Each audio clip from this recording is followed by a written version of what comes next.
Hi friends, చాలామంది సాటి auto డ్రైవర్లు స్టాండ్ వాళ్ళు కొన్ని మాటలు అడుగుతూ ఉంటారు. ఏమనేది అంటే, మీరు ర్యాపిడో ఓలా ఊబరు ఆన్లైన్ రైడ్లు చేస్తున్నారు కాబట్టి మాకు బాడిగలు రావట్లేదు అనేసి అంటున్నారు. నేను ఒక మాట అడుగుతాను, దానికి సమాధానం మీరే చెప్పండి. నేను చిన్నప్పుడు మా నాయన కూడా రిక్షా తొక్కుతున్నాడు. ఆ రిక్షా తొక్కే మూమెంట్ అప్పుడే కొత్తగా ఆటోలు వదిలినారు. అప్పుడు కూడా మా అమ్మ దగ్గర చెప్తున్నానంట, మా నాన్న బాడిగలు ఏం లేవు, సవారీలు ఏం లేవు అనేసి లాస్ట్కి బాడిగలు లేవనేసి ఆ రిక్షా అమ్మేసి కూలీ పనులు చేసుకునేదానికి వెళ్తూ ఉన్నాడు. అట్లే ఒకప్పుడు మన జనరేషన్లోన సీడీలు బాడీకి తీసుకొని 10 రూపాయలు సినిమాలు చూస్తున్నాం. అప్పుడు సినిమా వాళ్ళకి బాగా దెబ్బపడింది.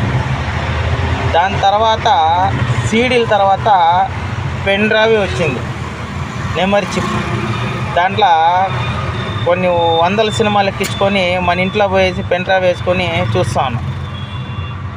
దాని తర్వాత ఆన్లైన్ యాప్లు వచ్చినాయి, పెన్ డ్రైవ్లు కూడా వెళ్ళిపోయినాయి. ఆన్లైన్ యాప్లు వచ్చిన తర్వాత మళ్ళీ సినిమా వాళ్ళకి మళ్ళీ దెబ్బపడింది.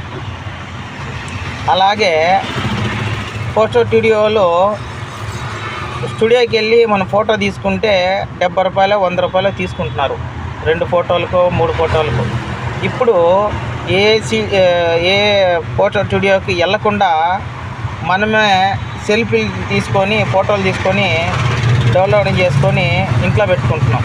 అంటే మన ఫోన్లోనే ఉంటున్నాయి. అట్లా జనరేషన్ మారుతూ ఉంటే అన్నీ మారుతూనే ఉన్నాయి. ఇదేం శాశ్వతం కాదు ర్యాపిడో ఓలా అని. మళ్ళీ ఇంకేదో కొత్తగా డెవలప్ అవుతూనే ఉంటుంది. కానీ ఒకప్పుడు అనిపిస్తుంది, మనం కూడా ఆలోచన చేయాలి.